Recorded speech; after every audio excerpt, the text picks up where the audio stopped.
പ്രവേശന നിയമന പരീക്ഷ നടത്തിപ്പുകളിലുൾപ്പെടെ വിദ്യാഭ്യാസ സമ്പ്രദായത്തിലൊട്ടാകെ സംഘപരിവാർ നയിക്കുന്ന BJP നേതൃത്വത്തിലുള്ള ഭരണകൂടം കടന്നുകയറുകയാണ്.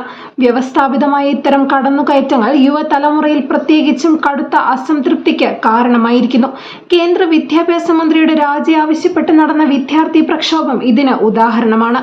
പ്രക്ഷോഭത്തിന്റെ മുന്നിൽ മുട്ടുമടക്കി വിദ്യാർത്ഥികളുടെ ആവശ്യം അംഗീകരിക്കാൻ സർക്കാർ നിർബന്ധിതരായി. മന്ത്രി പദവിയൊഴിഞ്ഞു. പക്ഷേ രാജ്യത്തെ വിദ്യാഭ്യാസ മേഖല പാടെ തകർന്നടിഞ്ഞിരിക്കുന്നു. തൊഴിലില്ലായ്മ രൂക്ഷമായിരിക്കുന്നു. ഭരണകൂടം തിരിഞ്ഞു നോക്കുന്നതേയില്ല. പരിഹാരപ്പെടാനാവാത്ത തരത്തിൽ തൊഴിലില്ലായ്മ തുടരുന്നു. ബജറ്റ് വെട്ടിക്കുറയ്ക്കൽ വിദ്യാഭ്യാസ മേഖലയിൽ വലിയ പ്രത്യാഘാതങ്ങളാണ് ഉണ്ടാക്കിയിരിക്കുന്നത്. രാജ്യത്ത് ബിരുദ കോഴ്സുകളിലെ വിദ്യാർത്ഥികളുടെ പ്രവേശനത്തിൽ ഗണ്യമായ കുറവുണ്ടായിരിക്കുന്നു. ഭാവി തലമുറയെ കടുത്ത അവഗണനയിലേക്കും നഷ്ടബോധത്തിലേക്കും നയിക്കുകയാണ് ഭരണകൂടം. പൊതുവിദ്യാഭ്യാസത്തിൽ നിന്ന് സർക്കാർ മനഃപൂർവ്വം പിന്മാറിയതിന്റെ ഫലമായി അജ്ഞതയുടെ ലോകമാണ് മുന്നിൽ തെളിഞ്ഞിരിക്കുന്നത്. ബജറ്റിൽ സ്കൂൾ വിദ്യാഭ്യാസത്തിന് 50% കുറവാണ് വരുത്തിയിട്ടുള്ളത്. ഉന്നത വിദ്യാഭ്യാസത്തിന് 33%. സർക്കാർ സ്കൂളുകൾ പൂട്ടിക്കൊണ്ടിരിക്കുന്നു. പകരം 43,000 സ്വകാര്യ സ്കൂളുകൾ തുറന്നിരിക്കുന്നു.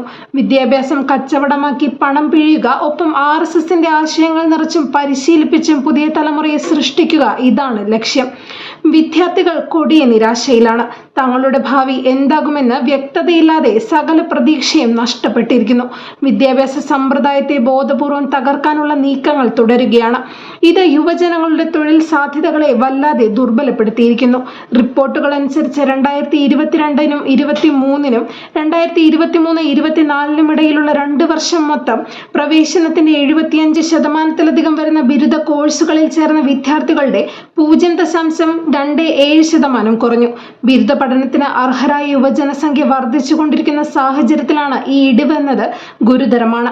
ഉന്നത വിദ്യാഭ്യാസ സ്ഥാപനങ്ങളുടെ എണ്ണം 2022-23 56,180 നിന്ന് 2023-24 59,533 ഉയർന്നിട്ടും ഇതേ സ്ഥിതിയാണ്. ആർട്സ്, സയൻസ്, കൊമേഴ്സ് കോഴ്സുകളിലാണ് പ്രധാനമായും ഇടിവുണ്ടായത്. എന്നിട്ടും സർക്കാർ ഈ കുറവുകൾ ശ്രദ്ധിക്കാതെ മൊത്തത്തിലുള്ള പ്രവേശന അനുപാതത്തിലെ നിസ്സാരമായ വർധനവിനെ പെരുപ്പിച്ചു കാട്ടുകയാണ്. ഉന്നത വിദ്യാഭ്യാസത്തിലെ മൊത്തത്തിലുള്ള പ്രവേശനം, അതായത് ബിരുദം, ബിരുദാനന്തര ബിരുദം, ഡിപ്ലോമ, PhD, മറ്റ് സർട്ടിഫിക്കറ്റ് കോഴ്സുകൾ എന്നിവ ഉൾപ്പെടെ 2022-23 മുതൽ 2023-24 വരെ 0.08% നാമമാത്ര വർധനവ് മാത്രമാണ് രേഖപ്പെടുത്തിയത്. പശ്ചിമ ബംഗാൾ, മഹാരാഷ്ട്ര, ഉത്തർപ്രദേശ് എന്നീ 3 സംസ്ഥാനങ്ങളിലാണ് ഇടിവ് ഏറ്റവും കൂടുതൽ. ഡൽഹി, ജമ്മു കാശ്മീർ തുടങ്ങിയ കേന്ദ്രഭരണ പ്രദേശങ്ങളിലും ബിരുദ പ്രവേശനത്തിൽ വൻ ഇടിവ് അനുഭവപ്പെട്ടു. തമിഴ്നാട്, ബീഹാർ, കർണാടക, ഒഡീഷ എന്നീ സംസ്ഥാനങ്ങളിൽ പ്രവേശനം വർദ്ധിച്ചിരിക്കുന്നു. രാജ്യത്തിന്റെ ആകെ പ്രകടനത്തെ മെച്ചപ്പെടുത്തിയത് ഇതാണ്. ഉത്തർപ്രദേശിലുണ്ടായ 1.53 ലക്ഷത്തിന്റെ വൻ ഇടിവിനെ മറികടക്കാൻ തമിഴ്നാട്ടിലെ 1.6 ലക്ഷം പുതിയ പ്രവേശനങ്ങൾ സഹായിച്ചു. ജനാധിപത്യ ആവശ്യങ്ങൾക്ക് അനുസൃതമായി രൂപകൽപ്പന ചെയ്യപ്പെട്ട വിദ്യാഭ്യാസ ലക്ഷ്യത്തെ തകർക്കാനുള്ള ബോധപൂർവമായ ശ്രമങ്ങളും തകൃതിയായി നടക്കുന്നുണ്ട്. ഇതുവരെ പ്രവർത്തിച്ചു വന്ന സമ്പ്രദായത്തിന്റെ സ്വഭാവവും ലക്ഷ്യങ്ങളും മാറ്റിമറിക്കാൻ യാതൊരു മറയുമില്ലാത്ത ഇടപെടലുകളാണ് തുടരുന്നത്. ഇത്തരം ഇടപെടലുകളുടെ എല്ലാം ഫലമായി കഴിഞ്ഞ 12 വർഷത്തിനിടയിൽ രാജ്യത്ത് 152 ചോദ്യപേപ്പർ ചോർച്ചകളാണ് ഉണ്ടായത്. യഥാർത്ഥ പ്രതിഭകളും കഠിനാധ്വാനികളായവരുമായ ഉദ്യോഗാർത്ഥികൾ ഗതിയും വരുമാനമില്ലാതെ വലയുന്നു. സാമ്പത്തിക രംഗത്തെ കുത്തകവൽക്കരണം സൃഷ്ടിക്കുന്ന തൊഴിലില്ലായ്മയും ഭീകരമാണ്. ഇത് 40% എത്തി നിൽക്കുന്നു. വിദ്യാർത്ഥികൾക്ക് തൊഴിലിനുതകുന്ന വിദ്യാഭ്യാസമോ പരിശീലനമോ നേടാൻ കഴിയാത്തതിനാൽ അവർ നിർബന്ധിത തൊഴിലില്ലായ്മയിലേക്ക് തള്ളപ്പെടുകയാണ്. ഓരോ ദിവസവും സാഹചര്യം കൂടുതൽ വഷളായിക്കൊണ്ടിരിക്കുകയാണ്. കേന്ദ്ര സർക്കാർ സ്വീകരിക്കുന്ന നടപടികളിൽ പ്രത്യാശയുടെ നുറുങ്ങുവെട്ടം പോലുമില്ല.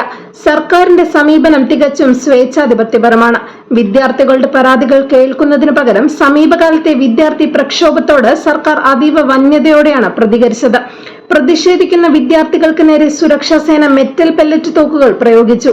ഇരുമ്പാണുകൾ നിറച്ച ലാത്തികളും വൈദ്യുതാഘാതത്തിന് കാരണമാകുന്ന ഉപകരണങ്ങളും ഉപയോഗിക്കുന്നതിലും മടിയുണ്ടായില്ല. പ്രതിഷേധ ദിവസങ്ങളിൽ മെട്രോ സ്റ്റേഷനുകൾ അടച്ചിട്ടു. 17 മെട്രോ സ്റ്റേഷനുകളിലും കുടിവെള്ളമോ ഭക്ഷണമോ ലഭിച്ചില്ല. ചോദ്യപേപ്പർ ചോർത്തുന്നവർക്കെതിരെയുള്ള ശിക്ഷ വർദ്ധിപ്പിക്കുന്ന ഒരു ബില്ല് നിർമ്മിക്കുകയെന്ന ഉപരിപ്ലവമായ നടപടിയെക്കുറിച്ചാണ് സർക്കാർ ഇപ്പോൾ പറയുന്നത്. ചോദ്യപേപ്പർ ചോർച്ച സൂചന മാത്രമാണ്. യഥാർത്ഥ പ്രതിസന്ധിയെ അഭിമുഖീകരിക്കാൻ ഉചിതമായ ഒരു നടപടിയും നിലവിൽ സർക്കാരിന്റെ പക്കലില്ല. വിദ്യാഭ്യാസ സമ്പ്രദായത്തിലെ തകരാറുകൾ ആഴത്തിൽ വേരാഴ്ത്തിയതാണ്. വിദ്യാഭ്യാസം യാഥാർത്ഥ്യബോധമില്ലാത്ത ഒന്നായി മാറിക്കഴിഞ്ഞു. ഇതിൽ നിന്ന് കരകയറാൻ സമഗ്രമായ മാറ്റം അനിവാര്യമാണ്. അതുപോലെ വിദ്യാഭ്യാസ മേഖലയിലെ അനാവശ്യ ഇടപെടലുകളും നീതിരഹിതമായ നടപടികളും നേരിടാൻ കർശനമായ നിയമം ഉണ്ടാകേണ്ടതുണ്ട്. പ്രതിസന്ധിയെ സമഗ്രമായി അഭിമുഖീകരിച്ചില്ലെങ്കിൽ ജനങ്ങൾ ഒന്നും വിശ്വാസത്തിലെടുക്കില്ല. വിദ്യാഭ്യാസം തൊഴിലധിഷ്ഠിതമായിരിക്കണം. സ്കൂൾ വിദ്യാഭ്യാസത്തിന്റെ ആദ്യപടി മുതൽ തന്നെ ഒരു പുതിയ പാത വെട്ടിത്തെളിച്ച് കുട്ടികൾക്ക് വളർന്നു മുന്നേറാൻ കഴിയണം. ഭരണകൂടം ഇതിനുതകുന്ന സാഹചര്യങ്ങൾ ഒരുക്കണം.